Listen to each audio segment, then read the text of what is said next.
수요 말씀 예배에 함께 하시는 성도분들을 주님의 이름으로 환영합니다. 이 시간 새 찬송가 516장입니다. 옳은 길 따르라 의의 길을 함께 찬양하시겠습니다. 옳은 길 따르라 의의 길을, 세계 만민의 참된 길, 이 길 따라서 살기를 온 세계에 전하세. 만 백성이 나갈 길, 어두운 밤 지나고 동 튄다. 환한 빛 보아라 저 빛, 주 예수의 나라 이 땅에 곧 오겠네 오겠네.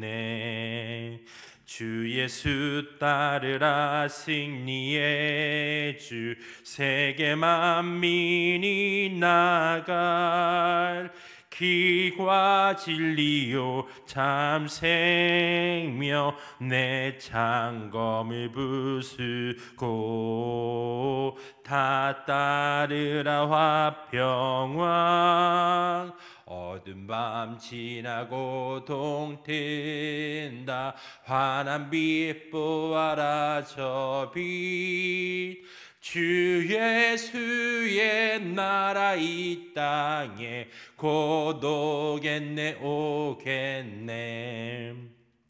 놀라운 이 소식 알리어라, 세계 만민을 구하려 내 주 예수를 보내신 참 사랑의 하나님.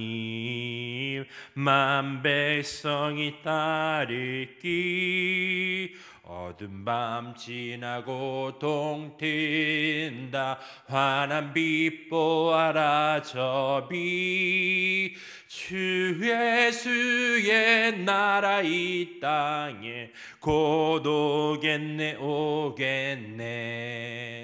고난 길 헤치고 찾아온 길, 많은 백성을 구한 길, 모두 나와서 믿으면 온 세상이 마침내 이 진리에 살겠네.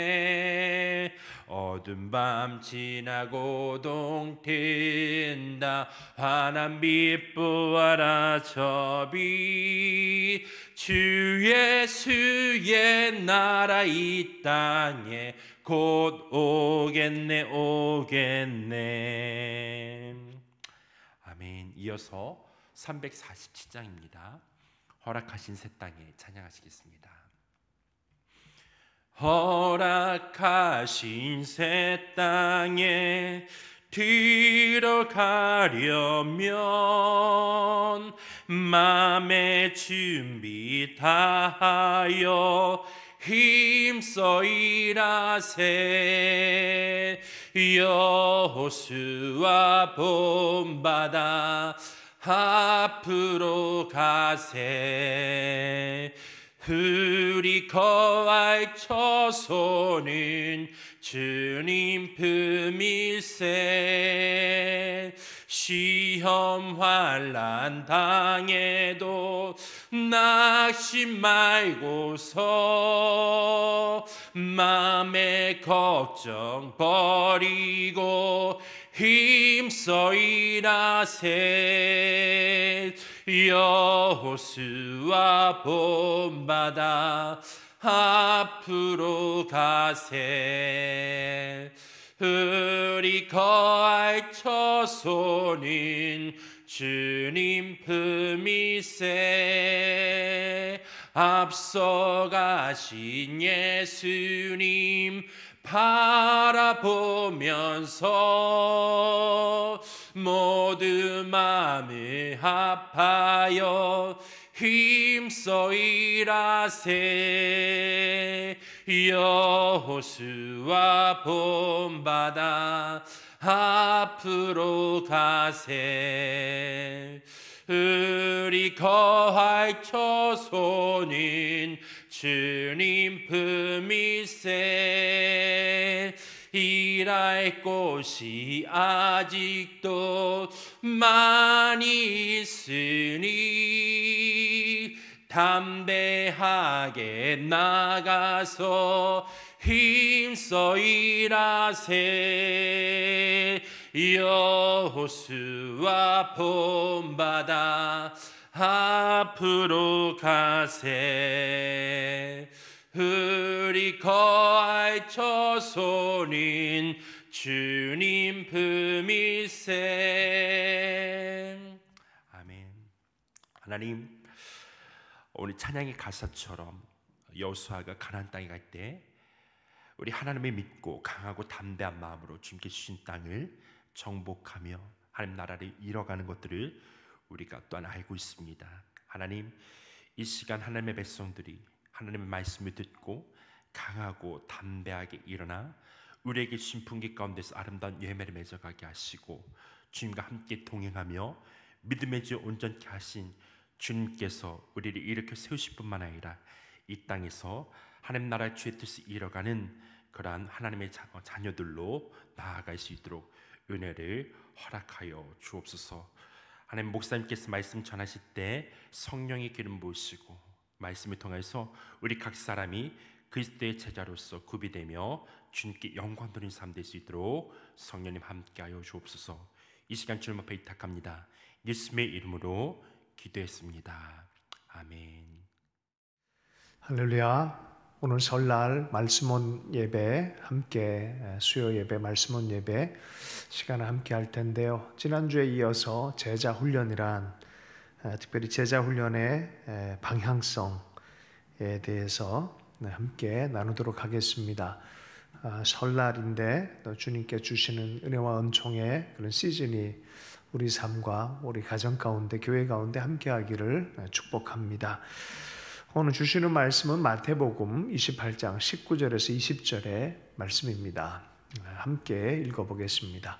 그러므로 너희는 가서 모든 민족을 제자로 삼아 아버지와 아들과 성령의 이름으로 세례를 베풀고 내가 너희에게 분부한 모든 것을 가르쳐 지키게 하라. 볼지어다 내가 세상 끝날까지 너희와 항상 함께 있으리라 하시니라. 제자 훈련의 이 방향성, 특별히 중요성부터 좀 다루고 방향성을 함께 나눌 텐데요.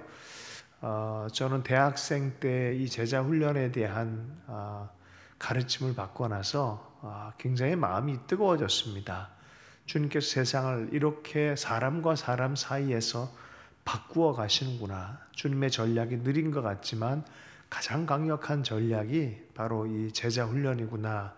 하늘이 이 땅에 임하고 하나님 나라가 결국은 실현되는 것은 한 사람 한 사람의 영혼 가운데서 실현되어 주는구나라는 것을 아주 마음 깊이 새겼던 그 감동스러운 주제입니다.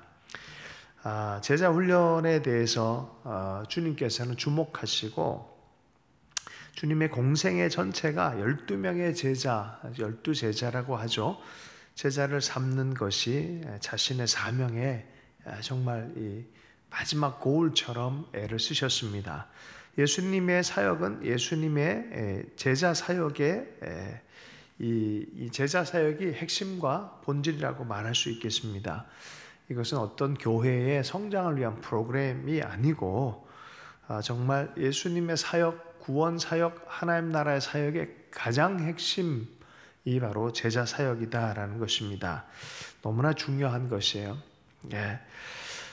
성경을 보면은 하나님이 사람들에게 주신 3대 명령이라고 흔히 얘기를 합니다. 그 첫 번째가 문화 명령이에요. 생육하고 번성해서 땅을 충만하라라고 해서 육신으로 하나님께서 인간이 되게 하신 인간에 대한 사명의 첫 번째 명령이 문화 명령입니다. 생육하고 번성해서 땅에 충만하고 다스리라라고 하는 그런 명령이 있습니다. 두 번째는 최고의 명령이라고 해서 최고에 이르는 명령, 지상 명령. 마태복음 28장 오늘 읽은 말씀이죠. 가서 제자를 삼으라라고 말했습니다. 제자를 삼으라. 가서 제자를 삼으라. 이것이 예수님께서 십자가 이후에 부활 사건 이후에 제자들에게 가장 강력하게 최고의 명령으로 정말 유언처럼 누군가가 정말 그건 중요하니까 꼭 지켜라라고 하고 정말 천국에 가셨다 그러면은 예수님의 명령이라면 어떻겠습니까? 마지막 명령의 최고의 명령, 제자를 삼으라라고 말씀했습니다.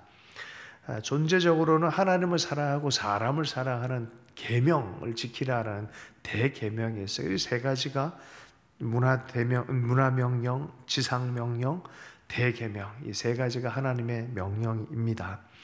문화명령이나 지상명령은 생육하고 번성하는 것, 또 가서 제자를 삼는 것, 이게 다 확장성이 있습니다. 두 명령 모두 재생산적인 그런 측면이 있어요.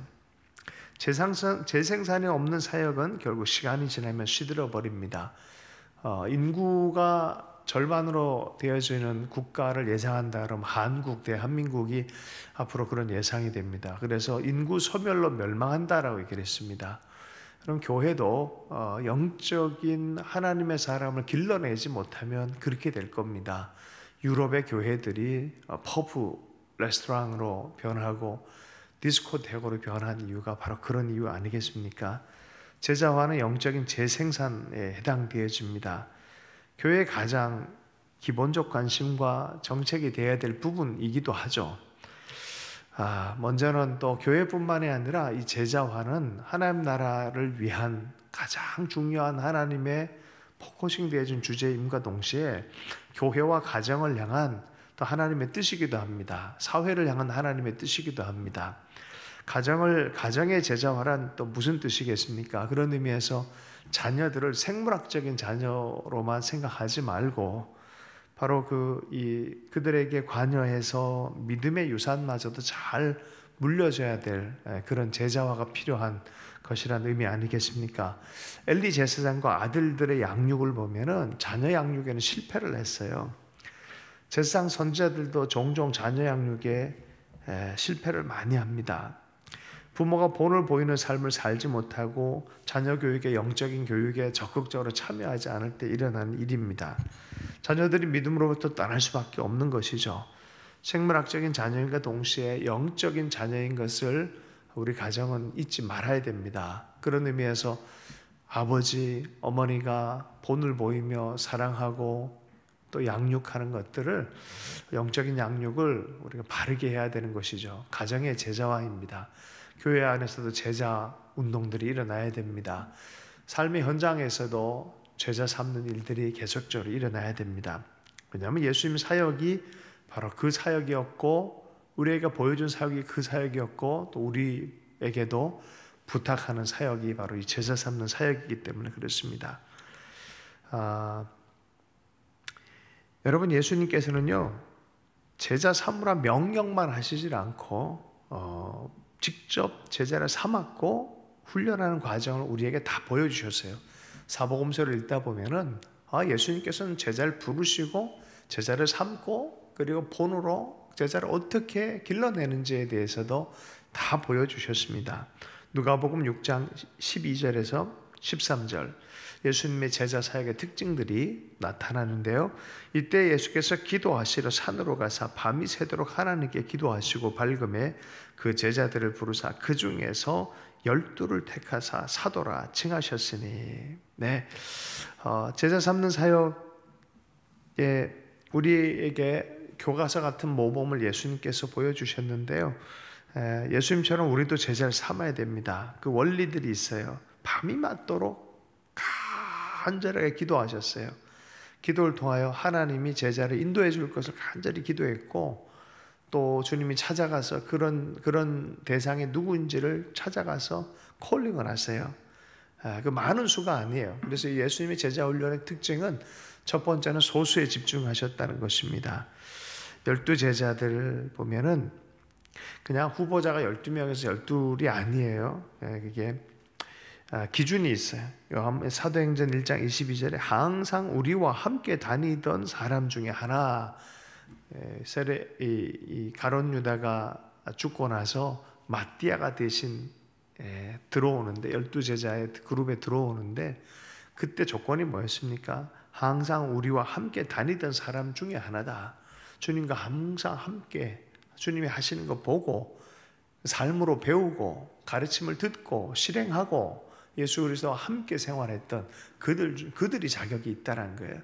자, 그런 의미에서 소수에 집중되어진 주님의 사역, 제자 사역은 삶을 함께 나누고 가르침을 함께 배우고 했던 그런 소수에 집중되어진 것을 보게 되어집니다. 그런 의미에서 한꺼번에 대중적으로 많은 재생산은 예수님의 소수에 집중하는 사역과는 좀 달랐습니다.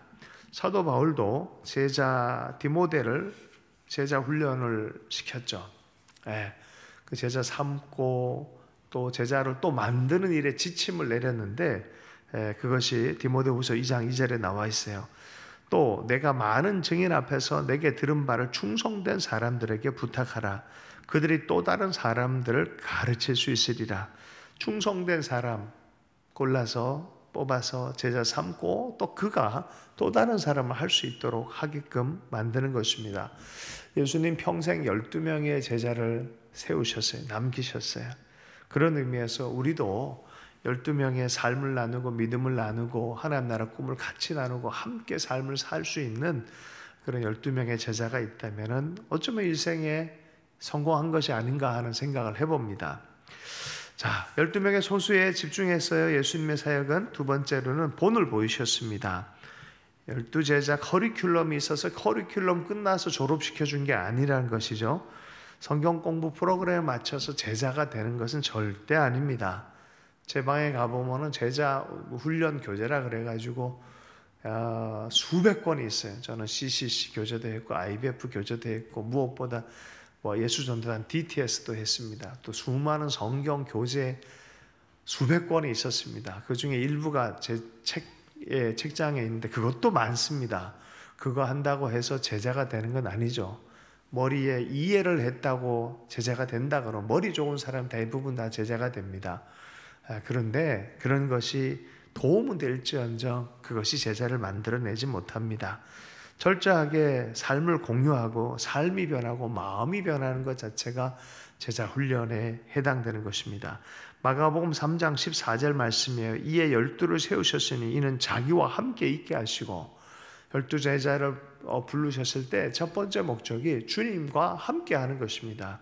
제자의 목적이란 제자의 어떤 표지는 바로 그리스도와 함께 하는 듯한 그런 열매들이 나타나는 것입니다. 오늘날 우리가 그리스도를 얼굴로 대하지 못합니다. 그러나 교회 공동체 안에서 성령 안에서 우리는 그리스도와 함께하는 표지가 나타납니다. 말씀 읽고 성령 안에서 또 관계 안에서 그리스도의 표지가 나타난 자들을 제자라고 할 수 있겠습니다. 예수님께서는요, 본을 보이시면서 먼저 삶을 사셨어요. 제자들을 보내서 전도하게 하셨는데 이전에 예수님이 먼저 마을을 돌아다니며 전도하셨어요. 또 각 마을로 보내서 병든 자를 고치고 귀신을 내어쫓게 했는데 예수님 먼저 고치시고 치유하고 귀신을 내쫓았어요. 다 보여주시고 그것을 행하게 하셨던 분인 것을 보게 됩니다. 그런 의미에서 제자 3사의 소수에 집중하셨고 두 번째는 삶을 철저하게 공유하면서 본을 보여주셨어요. 먼저 보여주고 그것을 행하게끔 하는 그런 삶의 모본을 보여주신 분입니다. 예수님이 제자 훈련의 특징, 소수에 집중하시고 본을 보여주셨다. 자, 그러면 제자 훈련의 방향에 대해서 우리가 좀 나누고 마무리할까 하는데요. 자, 제자 훈련의 목표, 그 방향, 지향성은 어디가 돼 있나라는 부분에 제자 훈련의 목표는 하나님의 사람을 만드는 거예요. 예수의 사람. 우리를 보면 하나님이 누군지가 보이고 예수님이 누군지를 보이는 내 사람, 나 닮은 사람을 만드는 것이 아니라 그리스도가 보이는 사람을 만드는 것입니다. 요한복음 14장 12절 나를 믿는 자는 내가 하는 일을 그도 할 것이요 또한 그보다 큰 일도 하리라 라고 말씀하시면서 제자들을 격려해 주면서 제자 훈련을 바로 그리스도처럼 나랑 똑같은 일을 할 거고 넘어가서 나보다 더 큰 일, 하나님을 바라보게 하는 그 일을 할 것이다 라고 말합니다. 만약에 제자 훈련을 시작하면서 제자 삼는 일을 시작하면서 나보다 큰 자가 되는 것을 불편해하고 더 커지고 더 유명해지고 더 능력이 나타나서 어려워한다 그러면 제자 삼는 사역은 하지 말아야 됩니다. 왜냐하면 제자 삼는 사역이 바로 그런 것이기 때문에 그래요. 어깨를 내줘서 그 위에 하나님의 사람으로 더욱 자라날 수 있도록 하는 것이 제자 훈련입니다. 제자 훈련에 실패 요인이 있어요. 그런 의미에서 실패하는 이유가 뭐냐? 내가 하려고 해서 그렇다는 것입니다. 요한복음 17장 6절의 말씀에 보면 밤을 새워서 예수님이 제자 삼기 위해서 기도하셨고, 나중에 보면 제자를 다 부른 다음에 너희가 여기 온 게 아니라 하나님이 너희를 뽑아서 나에게로 인도해 줬다는 그런 뉘앙스로 말씀하십니다. 아니 예수님이 뽑은 거 아닌가요? 하나님 보내주셨다라고 표현하고 있어요. 자, 제자 훈련은 내가 하는 것처럼 보일 뿐입니다. 그러나 하나님의 성령님이 하나님이 친히 그 모든 만남과 과정을 통하여 그 제자 삼으려는 또 이게 이 열심의 순종을 통하여 그 모든 관계를 이용해서 하나님이 직접 행하시는 일이라는 이해를 할 필요가 있습니다. 여러분, 내 자녀라고 해서 내 소유를 생각하면 안 되듯이, 내 마음대로 주관하려고 해서는 안 되듯이, 내가 잠시 양육하는 것을 내가 마치 다 하는 것처럼 생각해서도 안 될 이유가 여기에 있습니다. 내가 하려고 하는 것은 한계가 있습니다. 제자 훈련은 내가 하는 게 아니라 하나님과 함께 해가는 과정이 돼야 됩니다. 그래서 기도해야 됩니다. 그래서 성령의 도움을 구해야 됩니다. 만날 때를 위해서 기도해야 됩니다. 교제가 필요하다 그러면 교제와 그 만남 안에 성령님이 역사할 것에 대해서 또 기도할 시간이 필요합니다. 또 실행하고 본을 보여야 될 일이 있다 그러면 가르칠 일이 있다면 그것을 놓고 또한 기도해야 할 이유가 여기에 있습니다. 자, 두 번째는 본을 보여주지 못하기 때문에 또한 제자 훈련은 실패한다고 합니다. 육신의 자녀도 부모의 모습을 닮아가요. 긍정이든 부정이든 다 닮아가게 돼 있다고 해요. 제자 훈련을 하다 보면 또 리더의 기도하는 모습들, 성경 읽는 모습들 나 따라해 라고 해서 하진 않아도 비슷하게 이렇게 가게 돼 있어요. 자, 그러므로 예수님 본을 보여주신 모습을 정말 이 섬김의 리더가 그걸 해내야 되는 거예요. 본을 보이면서 어떻게 해서는 그리스도의 모습 모본대로 본을 보이는 삶을 할 때 그래서 그 본대로 제자가 자라나는 것이죠. 예수님도 그렇게 하셨어요. 요한복음 13장 34절에 예수께서 제자들에게 사랑할 것을 당부하면서 이렇게 말씀하셨어요. 서로 사랑해라. 내가 너희를 사랑한 것 같이, 본을 보인 것 같이 너희도 서로 사랑하라. 본이 없으면 제자 훈련은 불가하는 것입니다. 그래서 정말 수건을 옆에 탁 차시고 섬김의 본을 보이시며 종처럼 제자들의 발을 씻겨주시고 축복해 준 것처럼 바로 그런 과정들의 본을 통하여 제자들은 성장하게 되어져 있는 것입니다. 제자 훈련의 방향이 바로 그런 거예요. 더 주님께 더 가까이 더 큰 하나님의 사람이 될 수 있도록 내어주는 그것이 바로 제자 훈련의 방향입니다. 그런 과정 안에서 우리가 꼭 필요한 것이 하나 있는데 그것은 바로 제자화가 지금 잘 진행되어지고 있는지에 대한 점검과 격려가 꼭 필요합니다. 보통 이런 얘기할 때 성경 말씀 잘 읽고 있는지, 기도를 잘하고 있는지, 전도를 하고 있는지, 암송을 하고 있는지 이런 것들 점검하는 것처럼 보여요. 또 뭐 선교단체에서는 이것도 나름의 의미가 있습니다. 만약에 숙제를 안 하고 암송을 안 해오면 공동의 벌을 받는다든지 또 뭐 한 10,000원씩 내 가지고 그걸 가지고 팀 전체가 뭐 분식을 사 먹는다든지 대학생 때 그런 게 있었어요. 어떤 선교단체에는 한 팔로워가 제자 삼은 지체가 숙제를 안 하게 되어지면 그 팀 전체가 맨발로 동네 한 바퀴 돌게 만드는, 그러면서 서로 웃으면서 막 동네 한 바퀴 돌고, 그래서 꼭 이건 내가 해야 되는구나, 반드시 필요하구나라는 것들을 인지하게 해서 또 그런 과제를 하는 그런 계기도 만들고 뭐 별별 방법을 다 쓰고 했었습니다. 점검과 격려가 필요하고요. 때로는 따끔하게 또 벌도 필요할 때가 있어요. 예수님께서는 전도를 보내신 이후에 돌아와서 반드시 점검을 하셨어요. 어땠느냐라고 물었고 성공과 실패를 함께 나누었고 그것 가운데서 왜 이건 이런지에 대해서 너희들의 기도 가운데 기도와 금식 이외에 이런 이유가 나가지 않는다라고 주님께도 가르치시기도 하고 여러 가지 점검을 해주셨습니다. 그래서 모든 부분을 함께 하면서 함께 아파하고 함께 기뻐하면서 점검과 격려를 통해서 계속적으로 자라나게끔 했던 것을 보게 되어지는데요. 자, 어떻게 점검하고 격려해 줬는지에 대해서 잠깐 나누면요. 기본적으로 성경 읽기, 암송, 전도 뭐 이런 것 점검해야겠지만 근본적으로 점검해야 되는 것들이 좀 있어요. 가장 근본적 점검은 첫 번째, 이 사람이 정말 거듭난 사람으로 행하는가, 성령 충만한가를 점검을 해야 됩니다. 사역을 맡긴 뒤에 실족하고 시험에 드는 일이 있어요. 믿음이 연약해져서 넘어지는 경우가 많이 있어요. 사단이 뒤흔들어 놓고 세상 염려가 차고 들어오면은 이게 흔들릴 때가 많이 있습니다. 그 흔들릴 때 딱 잡아줄 것이 너무 필요해요. 예수님이 제자들을 흔들릴 때 딱 잡아주잖아요. 베드로가 흔들릴 때 예수님이 기도와 미리 얘기를 해주고 예방해주면서 탁 잡아주잖아요. 정말 그래서 정말 거듭난 지체인지가 먼저 일단 검증돼야 돼. 믿음의 하나님에 대한 믿음이 견고한 사람인지, 구원의 믿음이 견고한 사람인지, 성령의 사람으로 성령 충만을 간구하는 사람인지, 다 이것이 먼저 점검이 돼 있어야 돼요. 기본적으로 장착이 돼야 흔들림이 없기 때문에 그렇습니다.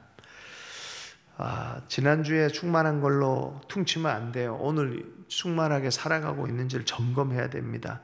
한 주간 또 어떤 영적 싸움을 싸우는지에 대해서도 함께 점검할 필요가 있죠.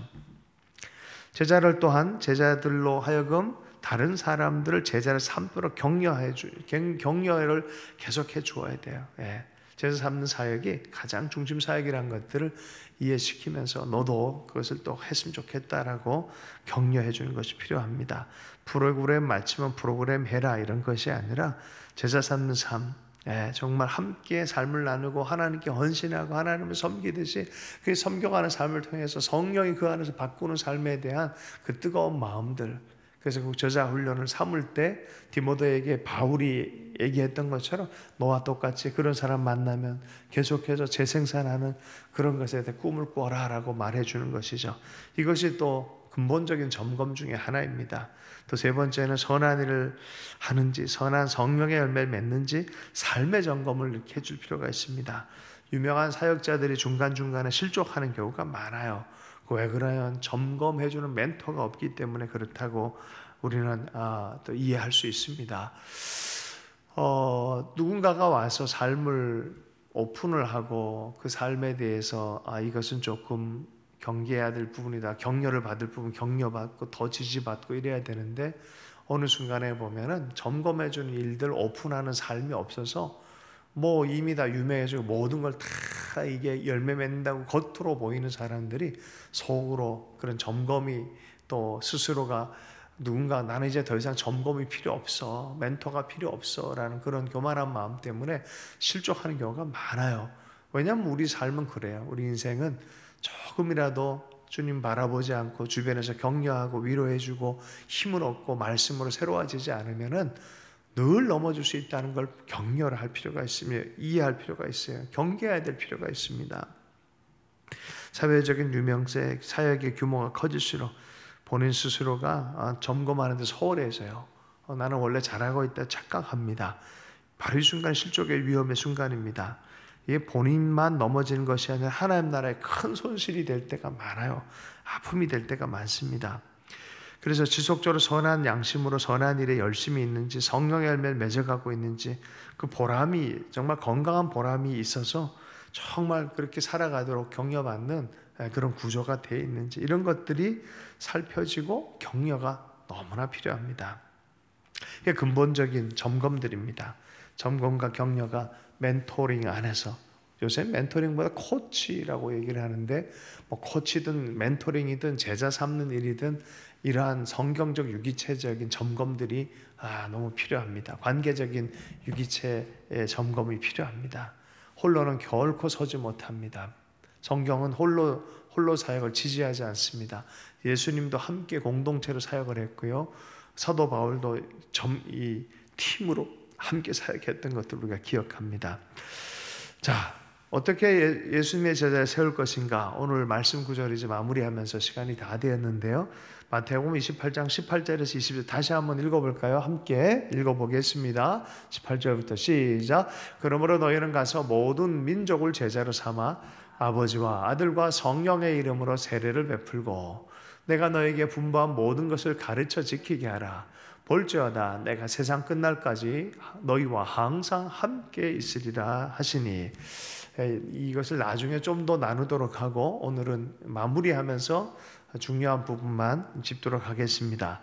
제사 삼는 일을 어떻게 할 것이냐라는 근본적이고 기본적인 얘기는 방향성이 있어요. 첫 번째는 가서 모든 민족을 제자로 삼는 것입니다. 가는 일이에요. 예수님께서 기다리신 적이 없어요. 제자 삼을 때는 앉아가지고 가만히 제자가 생기겠거니 그런 적 없습니다. 가는 겁니다. 두루 다니시면서 어선 앞에 가서 요한, 안드레, 이 베드로를 부르십니다. 세관에 가서는 마태를 부르십니다. 그죠? 주님이 두루 다니시면서 바라보면서 찾으면서 제자를 삼습니다. 단 한 번도 앉아서 기다리신 적이 없어요. 제자 사역 말만 하고 앉아서 기다린 적이 없어요. 네, 나가는 거예요. 가서 찾는 것이에요. 그게 첫 번째 스텝입니다. 두 번째는 아버지와 아들과 성령의 이름으로 세례를 베풀라라고 합니다. 세례 베풀어서 세례 교인 만들어서 세례 교인 명부에 집어넣으라는 소리가 아니에요. 완전히 변화된 하나님의 사람으로 변화된 사람을 만들어라라고 말하는 거예요. 하나님과 함께 접속되어지고 연합되어진 하나님의 사람을 만들어라. 세상 어딜 가도 그 사람 한 명 세워주면 계속해서 하나님 나라가 사람과 사람 사이에서 드러나기 시작할 것입니다. 세 번째는 가르쳐 지키게 하라. 가르치고 점검하라. 지키게 하라. 점검해라라고 말해요. 지속적인 성장을 위해서 주님 앞에 서는 날까지. 여러분, 우리가 구원만 받고 성장하지 않으면 우리에게 괴로움이 많습니다. 우리가 하나님을 이해하고 삶을 이해하고 세상을 이해하는 이 모든 것 안에 정말 성장이 필요합니다. 자기 이해도 너무 성장이 필요합니다. 가르치고 점검받으면서 계속해서 지속적인 성장, 하나님 나라의 열매가 맺혀가는 것입니다. 너는 배움이 더 이상 필요 없어, 구원만 받으면 되지라고 말하는 것은 교만한 처사입니다. 날마다 넘어지고 열매도 없을 것입니다. 계속해서 배워가야 되는 것입니다. 평생 배워가야 되는 것입니다. 두 번째는 점검이 필요합니다. 난 점검 필요 없어 라고 말하는데, 예수님 앞에서 맹세를 하고 나는 넘어지지 않을 거라고, 나는 이럴 것이라고 아무리 맹세를 해도 넘어지잖아요. 여러분, 우리는 그래서 누군가의 점검과 사랑의 경계들, 서로가 서로를 칼을 날카롭게 하듯이 그 하나님의 귀한 도가 되도록 서로를 점검해주는 그런 것이 꼭 필요하고, 내가 더 섬겨야 될 한 영혼의 그러한 애정이 담긴 점검들이 꼭 필요한 것입니다. 오늘 제자 훈련의 두 번째를 했는데, 오늘 설날에 이 말씀을 나누게 된 것을 기쁘게 생각합니다. 우리 삶 안에 이런 제자 훈련의 은혜들이, 제자 삼는 은혜들이 넘치는 그런 한 해가 되기를 기대해 봅니다. 주신 말씀 붙들고 잠시 기도합니다. 하나님, 제자 삼으라는 이 명령을 우리가 아멘으로 받으며 우리도 그 소망 안에 달려갈 수 있기를 원합니다. 성령 안에서 일들을 감당할 수 있도록 기름 부어 주시고, 하나님, 우리도 한 영혼을 아버지 하나님 붙들고 주의 사람 삼아내는 것을 하나님 감당할 수 있도록 역사해 주시기 원합니다. 주변의 삶의 자리 안으로 우리를 초대해 주시고 가게 해 주시고 관심 갖게 해 주시고 주의 사람으로 만들어낼 수 있도록 역사하여 주시옵소서. 예수님을 축복하며 기도했습니다.